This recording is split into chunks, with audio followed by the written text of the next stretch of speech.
Now, with great pleasure, joining me is Brian Kilmeade, host of What Made America Great on Fox Nation, co-host of Fox and Friends, host of One Nation with Brian Kilmeade, and the Brian Kilmeade Show on the radio. Thank you, Brian. Good job, Larry, on the open. You set the table up perfectly. All right. So, I'm not going to burden you with all these details, but let's start with the politics of this. Now, we've seen a couple of Democrat senators and House members run for re-election jump ship.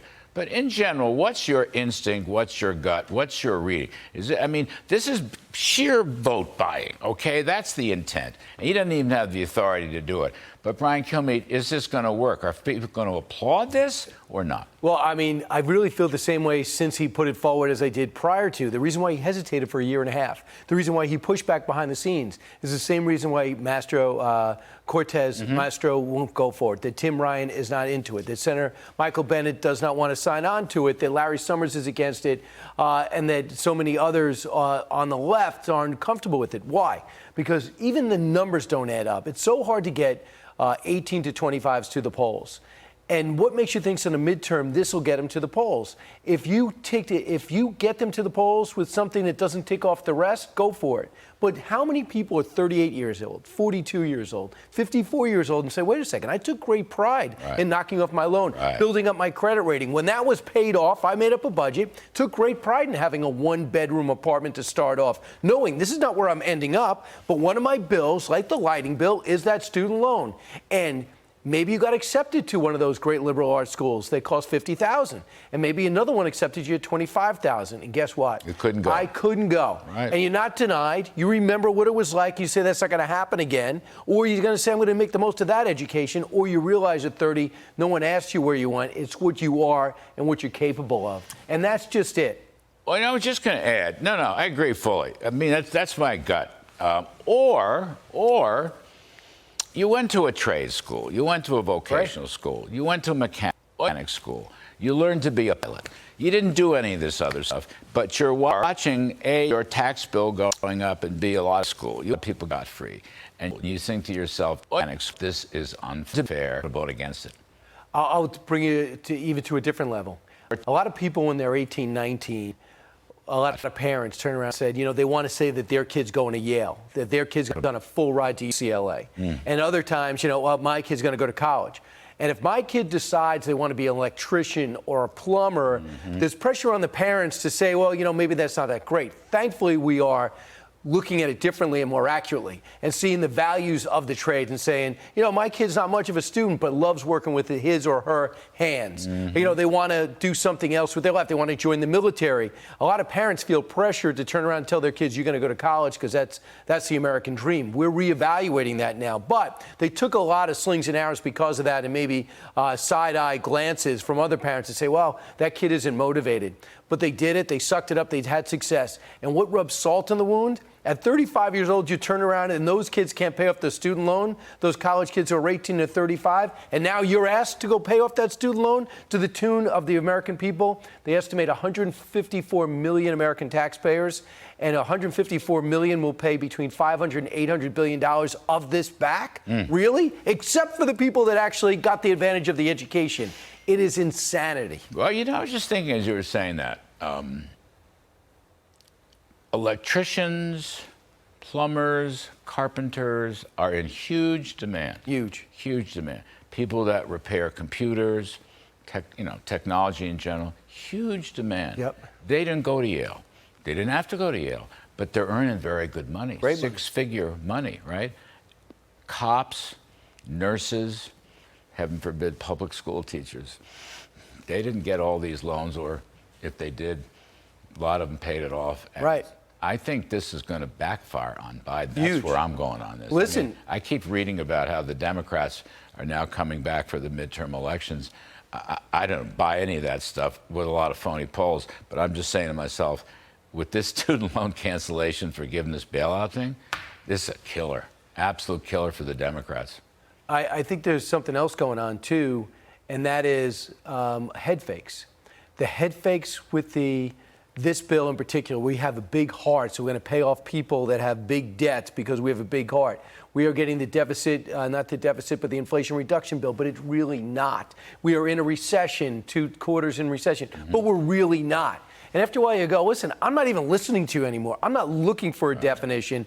I don't really need, by the way, it's hard to get people to listen, even though your ratings defy that, in the summer until after Labor Day. Until after Labor Day. So now, like when you're at the barbecue or you're living your life or, you're getting ready to go play college sports in the fall, you don't really say to yourself, I wonder if I'm in a recession. I wonder if my personal economy's good. Let me put on the television. As much respect as they have for FBN, they are making their own decisions about their own life. Yeah, but they watch Fox and Friends. Well, they have to. They're human beings. And your messaging. I'm going to talk about your messaging in just 1 minute, but I want to add one more thing here. A poll out, a very good poll from Trafalgar, likely voters, one of the best pollsters in the country. Brian, the country does not like the Justice Department and the FBI, okay? Biden's Justice Department submits proposed redactions for Mar-a-Lago after the judge says it should be unsealed in an unprecedented case. Okay, that's coming. Now, look, independents' opinion of DOJ and FBI, it's up on the full screen. It's roughly 48% say they're too political, corrupt, and can't be trusted. Only 44% say respected for pursuit of justice. Now, these are law enforcement, right? Justice Department and FBI. People are watching Mar-a-Lago, whatever. They don't respect it anymore. That is a gigantic problem. That's a problem for Biden, but I think it's a problem for the country. I do. I agree with you because it's not only that trust, but it looks partisan. Right. And if you just think about this, on the same day that we hear, or the same week that we hear about the DOJ and what right do they have to go in, they really go too far? Are they trying to make this an election issue? Are they trying to get more information for their January 6th interrogation that's going to resume after Labor Day? And then you have the same time whistleblowers come forward and tell Senator Ron Johnson that Hunter Biden story was ready to go. Suppressed. And the FBI was told, do not touch the Hunter Biden laptop until after the election. So it doesn't matter of being and don't back the blue. It has nothing to do with this. You can back the blue and not support the way they acted in Uvalde or the Derek Chauvin in Minneapolis. It doesn't mean you don't back the blue. It means that you don't do it unequivocally, which means you have more credibility. So if you have 35,000 FBI agents doing a great job and 10 at the top are partisan for political purposes going out to do the Democrats' work, that doesn't mean you don't back the blue. It means I see Andy McCabe, Klein-Smith, I see Strzok, and I see Page, and I see Jim Baker, and I'm sickened by their partisanship. That doesn't mean you don't respect the FBI. And I see them breaking down Trump's door in Mar-a-Lago rather than negotiate. He was a former president. Absolutely. And as you say, they suppressed completely the Hunter Biden laptop. And now I see the government is asking me to bail out the guy who lives on the other side of town for his loan they couldn't even repay to go to that fancy school. By the way, putting down your tax reform as he exited the building. Well, for those same people who are critical of me, President Biden turned around and said, are those same people that gave huge tax breaks to the rich 2-3 years ago. That's another shot at you guys, which is inaccurate. Which they didn't, which we didn't. Which is inaccurate. They all went to the middle-class working folks. All of them. The upper end did very poorly. All right. You're terrific. Your commentating is fabulous. Your TV shows are fabulous. Your radio shows are fabulous. And I worship it when I get to come on Fox and Friends or your radio show. Okay. But you kind of broke my heart this morning. I did? Yeah, I want you to just have to play this clip and you'll take a listen. This meeting tomorrow in Jackson Hole with this speech by Fed Chairman Jay Powell. Who's at Jackson Hole? Jay Powell. Right, but who else is there? It's like all the great financial minds, right? Oh, Brian, these are not the great financial minds. This conference and the Federal Reserve is dominated by lefties, by socialists, by climate change people, by racial justice. Instead of fighting inflation, yeah, well, when you said these are the finest economic minds, I just sagged. Let me just say this. I gulped down. I said, that's not the Brian that I know. So, Larry, let me just tell you, in the big world, the thing that should break down Larry Kudlow, at the end of Born Free, when you raise that lion and let it out to the jungle, that should break your heart because they'd never see each other again. Brian saw when Brian Kudlow was racing Gale Sayers, he would eventually pass away in cancer. That should break your heart.